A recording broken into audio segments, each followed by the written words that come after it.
Welcome back to the session. In the previous video, we discussed regarding what are the objectives of the Environment Protection Act, a legal mechanism with respect to environmental law, air pollution, water pollution, management of hazardous waste, and all we discussed. So, in this part, we'll be discussing regarding important definitions and all used in the Act. Environment. According to Section 2, subsection A of the Environment Protection Act 1986, environment includes water, air, land, interrelationship which exist among between water, air, land, human beings, other living creatures, plants, microorganisms, and property. What is environmental pollution?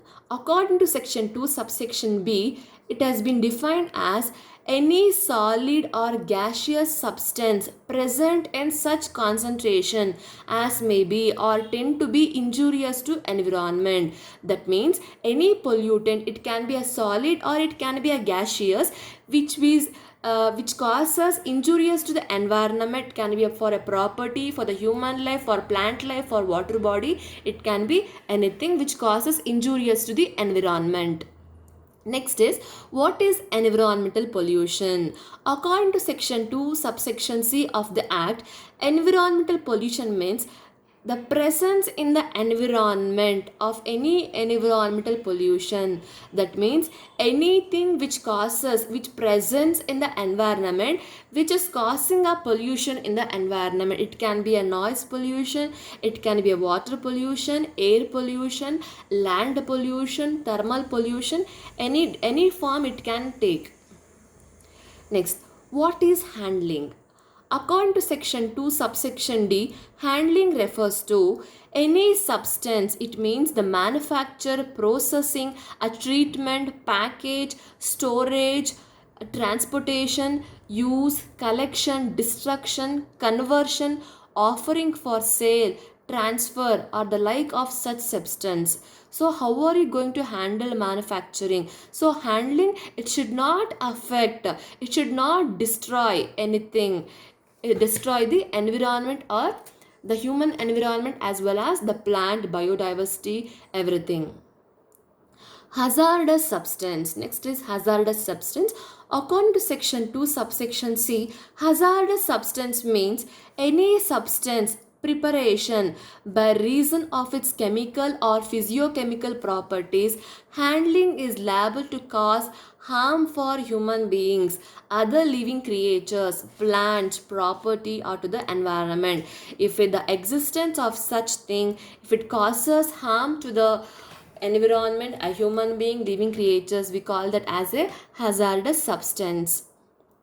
Next is, what is environmental pollution? Any contamination of physical, biological component in the earth, atmosphere, causes adversely affecting. A pollution of all kinds will have a negative effect on the environment, wildlife, and human being, and for well-being.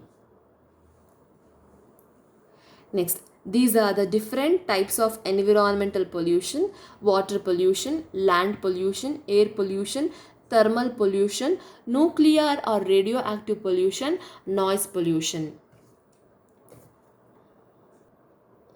These are the different forms of environmental pollution. Air pollution. Air pollution.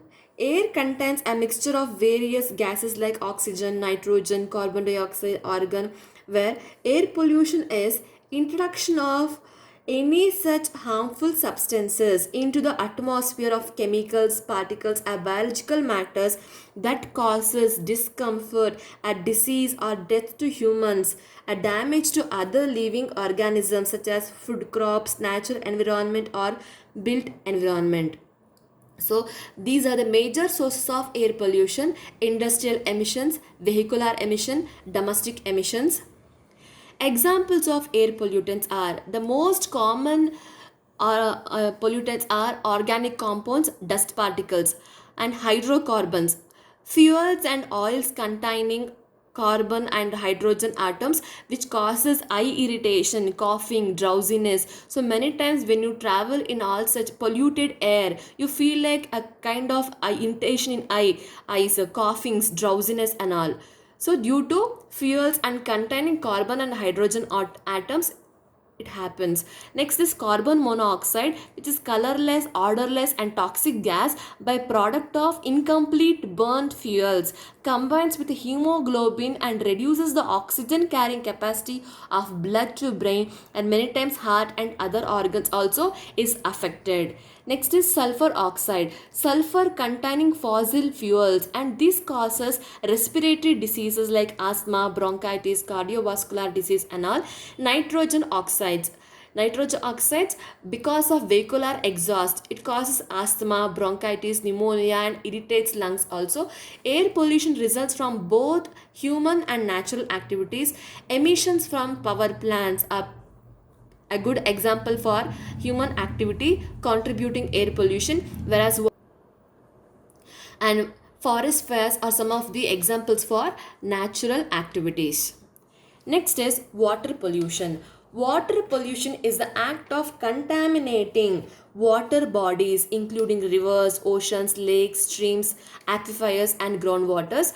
It occurs when foreign harmful materials like chemicals, waste matter or contaminant substances are directly or indirectly discharged into water bodies without the treatment.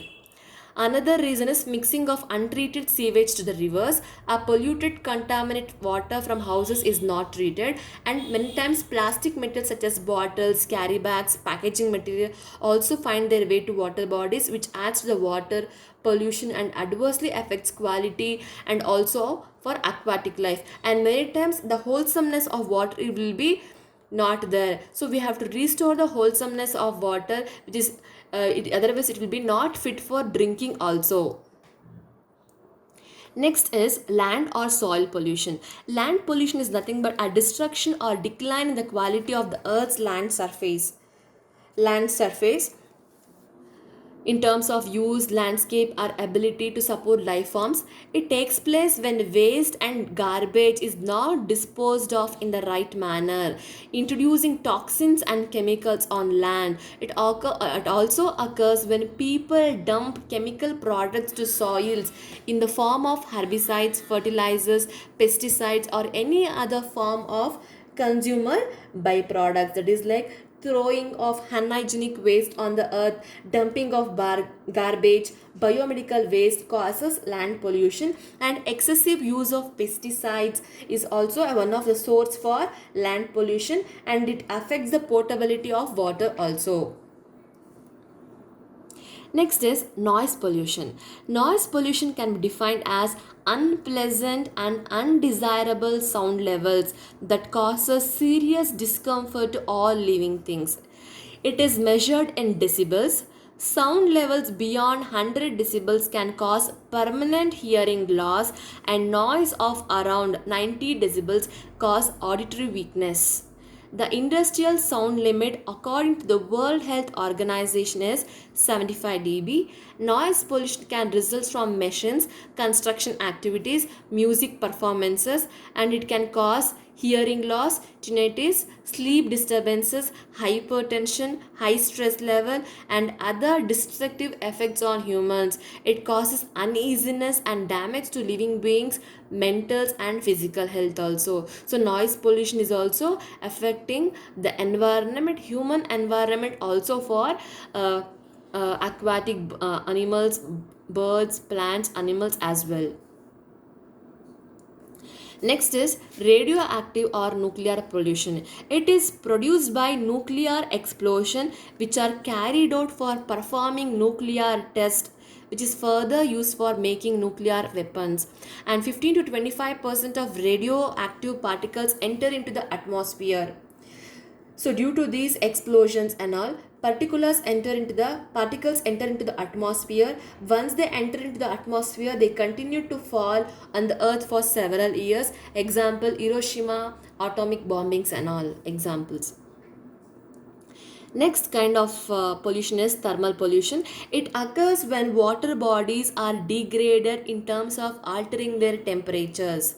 It happens when people or industries undertake activities like suddenly increasing or decreasing the temperature of natural water body, which may include lakes, rivers, oceans, ponds.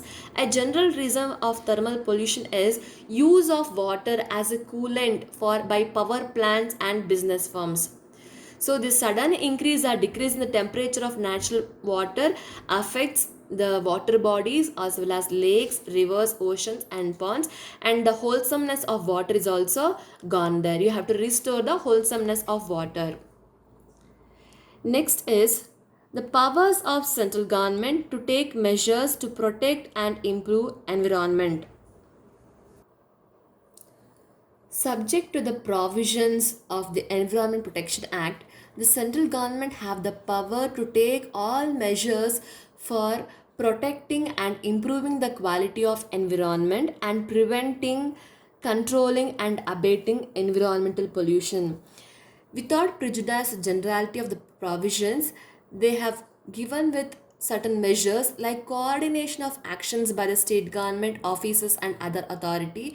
Under this act, the rules made there under any law for time being in force which is related to the objects of the act, they have given they have given powers to the state government, and they have set up certain authorities for control, protection and abatement of environmental pollution.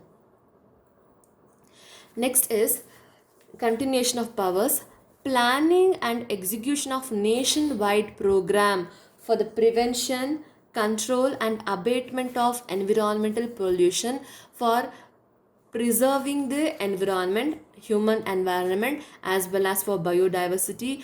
And the nationwide program they have conducted, planned and they have executed also. And the powers are given by the central government for the officers for the concerned authority to take up a such nationwide program for the prevention of the environmental pollution, laying down standards for quality of environment in its various aspects. To improve the quality of environment, it can be air, the quality of air or the quality of water, the discharge of water, discharge of water to the rivers, lakes and all. With respect to that, that is the authority lays down the standards, and laying down standards for emission or discharge of environment pollutants from various sources whatsoever. That means this authority they lay down standards for discharge of environmental pollutions by the industries, by the factories. It can be like any pollutants, air pollutants, water pollutants, any substances which it can be a degradable or slowly degradable or non-degradable also, like toxic elements like lead or mercury and nuclear waste which are non-degradable at all. So with respect to all such discharge of environmental pollution, the authority lays down the standards. Then restriction of areas in which any industries, operations or process or class of industries shall not be carried out subject to certain safeguards. Like if with respect to if it is a residential area and all, so the act restricts certain areas where industries should not set up any kind of operations, process or class of industry which should not be carried out. So it is the authority has a right to restrict the areas for setting up of industries or for taking up of operations, process and all. Then laying down procedures and safeguards for the prevention of accidents which may cause environmental pollution and remedial measures for such accidents. For example, like in case of industries, factories and all, any kind of breakdown of machinery can happen, any kind of accidents can happen. So if they are using certain kind of any hazardous substance and all, it may cause damage for the any environment, for a property as well. So this authority they laid on procedures and for safeguarding for prevention of accidents which may cause environmental pollutions, and remedies also taken for such accidents. Then laying down procedures and safeguards for handling of hazardous substances, how to handle, manage, maintain, for all those things they provide certain procedures and safeguards for handling of mercury. If they are using any kind of degradable chemicals like DDT, pesticides, or for in all such cases they provide how to use the hazardous substances, handling of hazardous substances which are dangerous for human as well as for the environment. Then examination of such manufacturing process, materials, substances which are likely to cause environmental pollution. And that means they do inspect, the authority do inspection of the manufacturing process, the materials, and the any substances the industries, the factories are discharging, all that examination inspection they do, and carrying out any sponsoring investigation and for research relating for problems of environmental pollution, inspection of any premises, plant, equipment, machinery is also done by the authority, and measures have been taken, steps have been taken for prevention control of environmental pollution. And environmental laboratories have been set up, collection and dissemination of information, preparation of manuals and codes for prevention control, and any other matters central government deems necessary. All these things have been carried out by the authority, and for such things provisions have been given.